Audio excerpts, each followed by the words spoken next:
Each one of us in my family was greatly influenced by my mother's expertise in the kitchen. We grew up and left home, taking with us some really fine culinary skills. My brother George is no exception. From an early age, George had an affinity for pie making. Born on George Washington's birthday, his first pie was naturally a cherry pie, sour cherry pie. Oh, hi, George. But his favorite pie is blueberry, and he wouldn't think of letting Thanksgiving go by without at least 3 blueberry pies. It's a big number. Yeah, well, and how much time do you have today? About half an hour. Oh, okay. Well, we're trying to make 3 pies in a half an hour, and George grows his own blueberries in his yard, and you had a bumper crop this year, didn't you? Oh, yes. We grow 2 different kinds, a large blueberry and a small blueberry. Oh, they're so beautiful. And we put them out on trays in the freezer, and then I bag them, and they're ready then we for pull them out Thanksgiving. when we need them for the pies.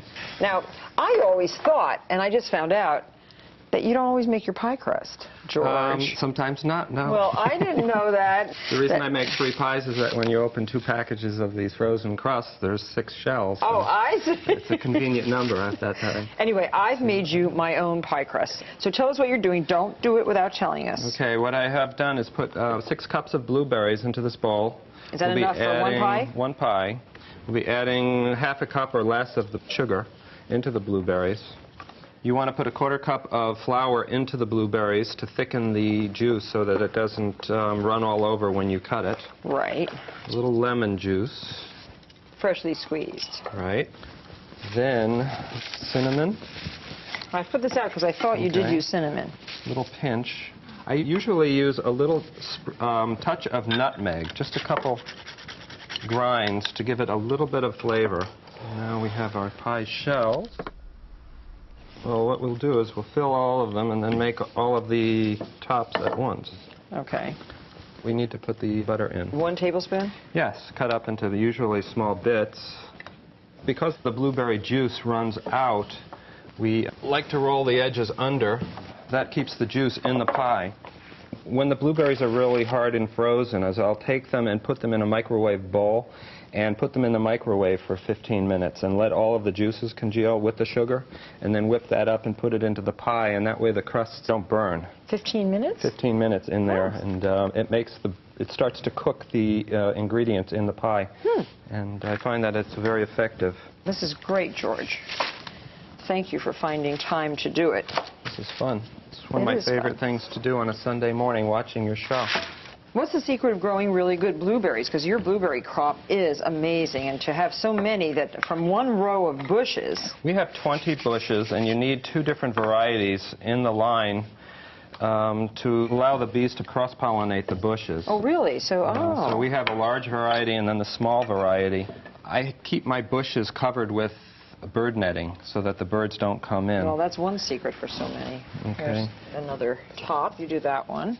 I've had blueberry bushes for years, same number of years that you've had them, and I have not had such success. Seems that ours are in the full sunlight. Yeah. And we do use some acid for the soil.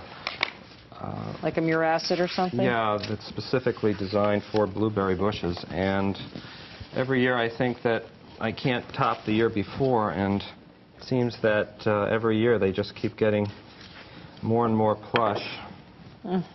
And this year and last year we had a 6-week picking season.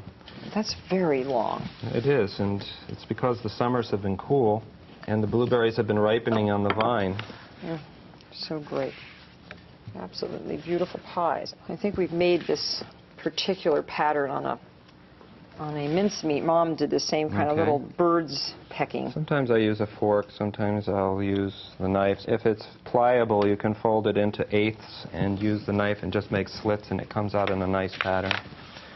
Here's some pastry that's not balled up. You can cut your leaves out.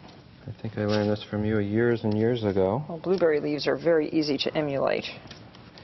But that first blueberry pie, I remember standing in that little kitchen in Middlefield on the wood-burning stove and wondering... The Glenwood stove. But wasn't that a great pie? And wondering how I should make the pie crusts, and giving you a call at your office on Wall Street saying, help me. And you gave me the recipe, and the first pie was a success, even cooking it on a wood-burning stove. But they make the best pies.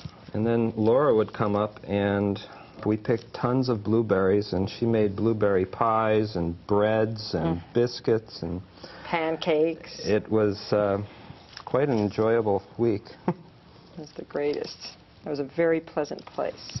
Martha, you'll want to put an egg wash made out of 1 egg and a half a cup of milk for the glazing. So that'll brown it. Right. Great. And whip that up. Here's a brush. Okay. So in a lot less than a half an hour, we have made 3 beautiful blueberry pies. I enjoy a sweeter crust, so we put a little bit of sugar on top. Martha, after we finished putting the egg wash and the sugar topping on, we want to put it in the oven at about 425 degrees for 20 minutes. I preheated it up. Right, and that will cook melt the glazing. And then you want to reduce the heat to 350 for an additional 30 to 40 minutes. Okay. And I brought you a special treat, our blueberry jam that we made also. Thank you for breakfast on Thanksgiving morning. Well, don't forget to come back to eat. Terrific. Okay, thanks. Thank you. See you soon.